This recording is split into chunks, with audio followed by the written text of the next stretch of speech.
নিয়ে যাও। আমরা এটা টেস্ট করে যে আমরা যাবো অবৈধ কাজ করলে, আমরা এটা দোকান করে ভাত খাই।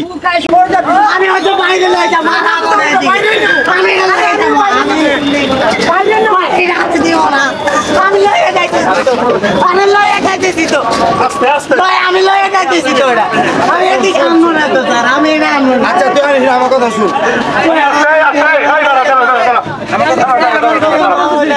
আমি কথা বলতেছি। আচ্ছা শোনো, ভাগবে না স্যার, আচ্ছা ভাগবে না স্যার, কথা বলবো, আগে ভাগবে না, ভাগবে না, স্যার সাথে কথা বলো, ভাগবে না।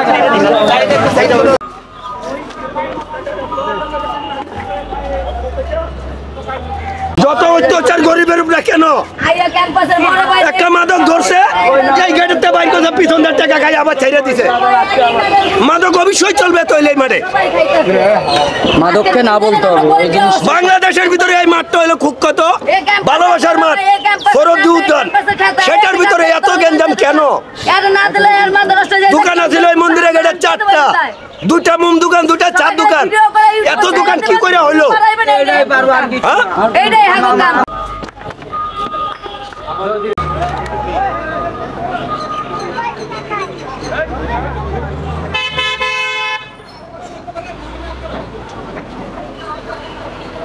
আর ধানের সম্পদ ফিরে আসুক, ডক্টর ইউনূসের ক্ষমতা এখনো বর্তমানে, ডক্টর ইউনূসকে বিএনপি জামাত ক্ষমতায়, আমরা রসুলপুরটি একটাই, আমরা যদি চাই বাংলাদেশের ভিতরে দেশটাকে আমরা ক্ষমতায় রাখবো। তাই এখানে মাদক অ্যাকচুয়ালি কারা খেত, মানে এখন তো একটা মেয়েরাও থাকতো, বিশ্ববিদ্যালয়ের ছাত্ররাও খাইতো, ওই মনে করেন যে মারামারি করছে ওরাও খাইতো, এই গাঞ্জা নিয়ে মারামারি করে এই ছাত্ররা মরছে। আমি বাংলাদেশ কমিটি বলে সেইডি আলামিন অফিসার বলে দিলাম। শুধু কি ছাত্ররা খেত, ছাত্রীরা খেত না? আরে এরা খাই এই দেশটা ধ্বংস করে দিচ্ছে। আপনার পরিচয়টা আবার একটু আমার বলেন। পরিচয়টা হলো বাংলাদেশ কমিটি বলে সেইডি আলামিন অফিসার।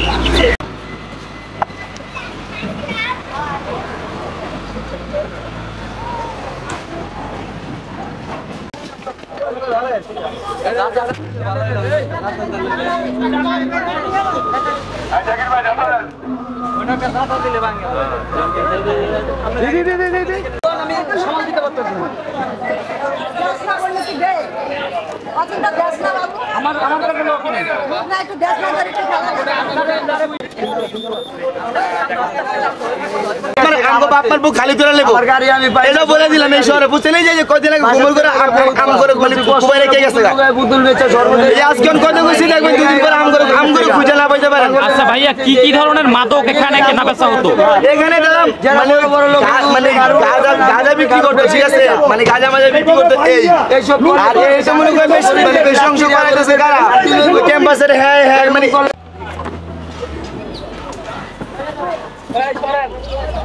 সরেন